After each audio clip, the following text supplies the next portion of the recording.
Hello everyone. Today we are going to start with Chapter 3, The Meryton Assembly. The Meryton Assembly Rooms.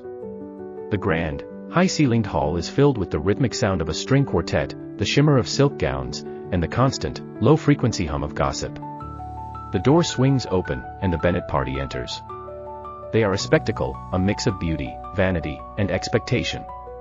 The Meryton Assembly is the battlefield. For the local gentry, this isn't a dance, it's a high-stakes auction. The tension is palpable as the Netherfield party, Mr. Bingley, his two sisters, his brother-in-law Mr. Hurst, and the brooding Mr. Darcy, makes their entrance. The atmosphere shifts instantly.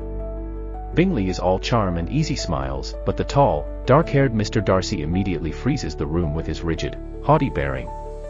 The initial thrill of seeing Mr. Bingley is quickly eclipsed by the collective recoil from Darcy.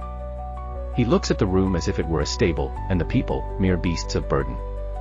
The divide is drawn in an instant, the welcoming local spirit versus the chilling arrogance of the London elite. The center of the dance floor.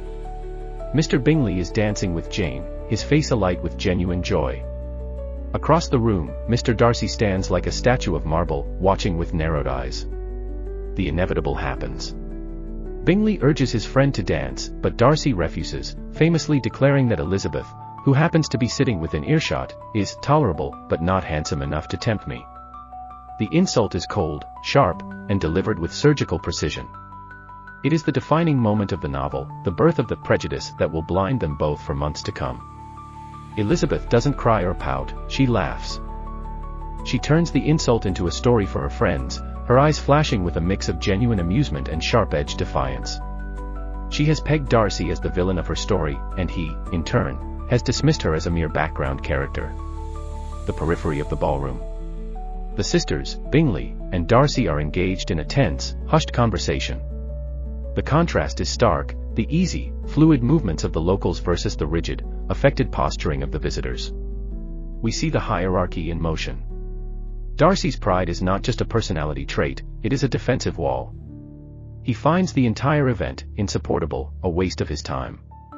This arrogance acts as a catalyst for Elizabeth's dislike. She isn't just insulted, she is invigorated.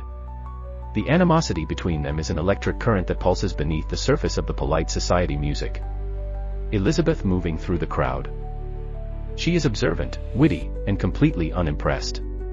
Every time her path crosses with Darcy's, the frame seems to tighten, highlighting the friction between them.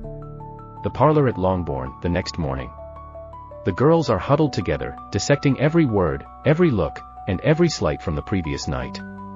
The euphoria of the dance has curdled into a mix of romantic hope for Jane and sharp resentment for Elizabeth. The assembly has left a mark.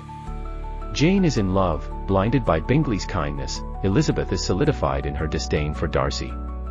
The pride of the wealthy and the prejudice of the intelligent have been unleashed. The social order of Meryton has been disrupted, and the seeds of the season's central conflict have been sown in the soil of a single, fateful night. Elizabeth standing at the window, looking toward Netherfield. Her expression is unreadable, but the spark of challenge is there. She knows Darcy will be back, and she is ready for the next round. Darcy's insult to Elizabeth is one of the most famous literary slights in history. Was his honesty a refreshing break from the sycophants of Meryton, or a display of inexcusable, classist cruelty? Don't let the drama end here. Subscribe to the channel and hit that bell icon to stay ahead of the social game. Drop your take in the comments, Team Darcy or Team Elizabeth, and click Next Chapter to see how the growing tension begins to tear the social fabric apart.